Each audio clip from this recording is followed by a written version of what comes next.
Bienvenue sur SVM6 pour ce troisième tutoriel qui concerne donc tout ce qui est tuyau dans Blender 3D. Donc on a vu précédemment comment couder un tuyau. Maintenant on va voir comment découper de la tuyauterie. Donc je vais ici simplement me remettre en place mon curseur au centre. Et puis on va rajouter donc simplement un cylindre. Je vais me mettre en vue de face comme ceci. Donc ce cylindre, on va ici l'agrandir, puis une rotation R, je clique ici 90, voilà. Je vais emmener tout ça ici en mode edit, la double flèche donc de mon clavier, et je vais rajouter un premier rayon, n'importe où ici pour que vous puissiez bien voir. Donc vous rajoutez un rayon, ensuite vous désélectionnez tout, et vous allez vous mettre en vue de transparente, donc vous désélectionnez tout A, transparent Z, et vous sélectionnez le vertice ici central. Ici vous allez sélectionner le curseur 3D. Puis vous allez faire Shift S pour envoyer le curseur 3D vers la sélection. On sélectionne ici le vertice central, puis ici curseur 3D, puis Shift S, curseur vers sélection. Une fois qu'on a fait ça, on va faire C et sélectionner tout ce qu'il y a au-dessus si on veut faire une découpe vers le haut. Là, pour l'instant, je vais vous faire une découpe vers le haut. Je retire donc mon outil de sélection. Puis, je vais faire V et tout de suite derrière un clic gauche. Vous faites V, un clic gauche pour libérer la souris. Une fois que vous avez fait ça, vous allez vous rendre ici dans ce tableau Mesh. Mais on va faire Mesh, transformer, cisailler. Mesh, transformer, cisailler. Ça, il faut le garder en mémoire. Mesh, transformer, cisailler. Je clique sur cisailler et tout de suite derrière un clic gauche pour libérer la souris. Ce qui va ouvrir sur ma gauche une fenêtre, vous allez voir. Cisailler, un clic gauche, j'ai ouvert cette fenêtre. Donc ici je vais taper soit 1 soit -1, vous essayez. Donc là vous tapez 1, je vais voir si ça, oui, ça l'ouvre, je tombe bien. Autrement, si j'avais tapé -1, ça aurait envoyé les vertices de l'autre côté. Il aurait fallu tout simplement remplacer par 1, voilà. Une fois qu'on a fait ça, on désélectionne tout. Donc, on va faire C et sélectionner tout l'autre côté pour ouvrir, donc cisailler l'autre côté en quelque sorte. Là, avant de faire quoi que ce soit, on va retirer les doublons qu'on a créés ici.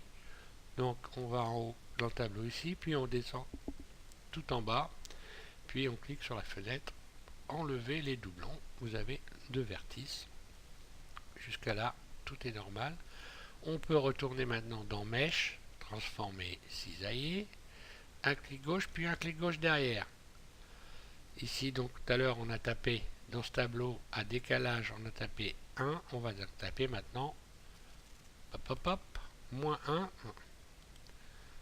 je vais recommencer, -1, ce qui nous ouvre un angle à 45 degrés. Il suffit maintenant plus que de sélectionner l'autre côté, voilà. Puis avec l'outil flèche si vous voulez, ou alors avec la roulette de votre souris, vous allez faire extrude E, un clic gauche, vous soulevez tout ceci comme ceci, vous extrudez et pratiquez une extension de surface. Là vous allez pouvoir revenir ici en mode barycentre. On revient en mode barycentre, sélectionner l'outil de déformation et réaplatir comme ceci la surface. Et pour finir, donc vous la réaplatissez pas complètement, c'est juste pour lui donner une forme de départ pour que le loop tools prenne en considération l'aplatissement. Vous faites donc W, loop tools, flatten, et donc là on a tout aplati. Si vous avez bien réussi tout ça, tout simplement, vous devez pouvoir ici ne pas avoir de... Quand vous soulevez les vertices comme ceci avec un clic gauche sur un vertice, puis tout de suite vous refaites un clic gauche pour... Il revient, il se remet en place tout seul. Hein. Là, je fais un clic gauche, je soulève mon vertice, je refais un clic gauche, il vient se remettre à la place. Et si tout se passe bien, vous allez pouvoir faire un rayon ici. Et si le rayon est complet, alors c'est que vous avez réussi au truc. Donc là, je ne vais pas le mettre, puisqu'on fera un adoucissement après. On va découper maintenant la surface du dessous. Donc on se remet toujours en vue de face 1 sur le clavier pavé numérique, en mode transparent. Vous sélectionnez le vertice central ici, éventuellement, oui non, après vous faites C et vous sélectionnez tout. Donc là, j'ai pas renvoyé le curseur 3D vers la sélection, c'est ce que j'aurais dû faire, donc je recommence. Le curseur 3D ici, puis le curseur Shift S, je l'envoie vers la sélection. Bon, là, il y est. Puis je fais C, je sélectionne tout, comme ceci, et je vais découper. V, un clic gauche tout de suite derrière. Ici, mèche transformer, cisailler, mèche transformer, cisailler. Cisailler, tout de suite un clic gauche derrière. J'ai ouvert ce tableau. Je vais taper, donc peut-être là, ça va être le contraire, si je ne m'abuse. Moins 1. Non, bah c'était... Voilà ce qui se passe quand vous tapez pas le bon truc. Alors bah là, j'ai tapé moins 1, bah je vais remplacer. Hein. Je vais mettre par 1, bah là, ça revient dans l'ordre. Hein. Je désélectionne tout. C, je resélectionne l'autre côté, entièrement, y compris la poignée, les vertices qui correspondent à la poignée. Je vais donc retirer les doublons. Je dois avoir ici 2 vertices supprimés. Je vais donc ici mèche, transformer, cisailler, un clic gauche, puis un clic gauche derrière. Donc là j'avais tapé, je sais plus, moins 1 je crois. Non, non oui j'avais tapé donc 1, donc il faut moins 1 maintenant. Si ma mémoire est bonne, oui ça va, ma mémoire est encore sauve. Je vais resélectionner évidemment la totalité. Extrude. Donc là je me remets en barycentre. Hein. Extrude. Avec la roulette, en appuyant sur votre roulette, en l'enfonçant complètement. Vous pouvez également vous en servir comme les flèches de déplacement ici. Autrement, si vous n'y arrivez pas, vous faites ça comme ceci. Voilà. Ensuite, donc ici, on revient surtout, il faut donc être en barycentre. Hein. J'ai dû le dire avant. Et puis, on redresse légèrement comme ceci. On va dans le Loop Tools. Ici, donc W, Loop Tools et Flatten. On aplatit tout. Voilà. Donc là, on a fait une découpe complète. Ce qui nous donne ceci. On va pouvoir maintenant, donc, soit ici, adoucir le tout. Hein. Vous allez en haut à gauche, tout en bas, vous adoucissez. On va revenir en mode Edit. Donc moi, je vais retirer quand même ceci. Je vais pas retirer ces faces-là. X-face. Je vais donc les retirer. Donc maintenant qu'on a adouci, évidemment, on va rajouter des rayons pour créer des soudures. Donc CTRL R, je rajoute. Alors voilà ce qui se passe. Donc là, première erreur, il y avait des doublons, des surfaces qui n'ont pas été fermées. Donc ça ne m'a sélectionné que la moitié ici. Donc c'est simple, je vais sélectionner tout et je vais retirer les doublons. Hein, c'est pas plus compliqué que ça. Quand vous n'arrivez pas à sélectionner des arêtes, des rayons complets, ça veut dire que voilà, il y a des doublons. Je vais pouvoir maintenant désélectionner tout, rajouter des doublons et je vais pouvoir créer ici mes soudures.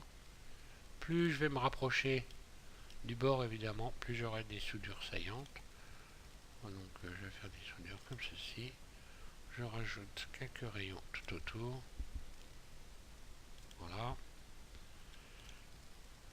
Donc maintenant je vais vous faire voir si vous deviez par exemple Donc on voit bien qu'il est creux. Si vous deviez par exemple en refaire un autre à côté, ce qui va se passer, regardez, si vous ajoutez un rayon, il n'est pas droit. Donc pour le redresser, c'est simple, hein. Un clic gauche, donc vous déplacez votre rayon vers ce bord-là, là. Vous allez retourner dans Loop Tools avec W, vous faites Flatten. Voilà, votre rayon est droit. Je vais me remettre en vue de face. Vous n'avez plus qu'à le resituer à l'endroit que vous voulez. Et puis on recommence. À partir de là, bon, bah c'est ce que je voulais vous faire voir tout simplement. Comment pour redresser ce rayon, je ne vais pas recommencer à faire ça. Que je réfléchisse. Je n'oublie rien. Non, non, non. On a tout adouci. Donc non, voilà, c'est bon. C'était simplement là pour vous faire voir comment remettre ce rayon à plat. Maintenant qu'on a fait ça, c'est bon. Je vais m'arrêter là. Et donc on passera prochainement dans la tuyauterie. On va voir comment faire par exemple un pot d'échappement. Enfin surtout on va voir comment faire un pot d'échappement, surtout le silencieux, hein. Et puis on verra ultérieurement. On a vu couper. Je ne sais pas si j'ai fait voir comment. Si j'ai dû faire voir comment créer des soudures. Bon, je vais réfléchir au prochain tuto. Toujours est-il que je vous invite à le suivre puisque ça devrait vous peaufiner votre savoir dans le domaine de la tuyauterie avec Blender 3D. Voilà, je vous remercie de suivre ces tutos et puis au prochain sur SVM6. Merci.